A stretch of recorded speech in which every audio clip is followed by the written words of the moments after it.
Hello everyone, welcome back to my YouTube channel. Here is the part 2 of the leopard drawing. On the left side you can see the reference picture. According to that, firstly we are working on the patchwork with the help of charcoal stick. You can also use charcoal powder or a charcoal pencil. After that we have to blending it with the brush. Here I am using a makeup brush, but you can also use a blending stump or a tissue paper.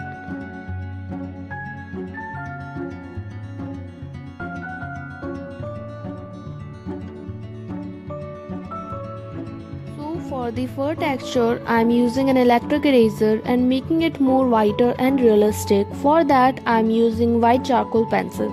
You can also use a kneadable eraser or a mono zero eraser.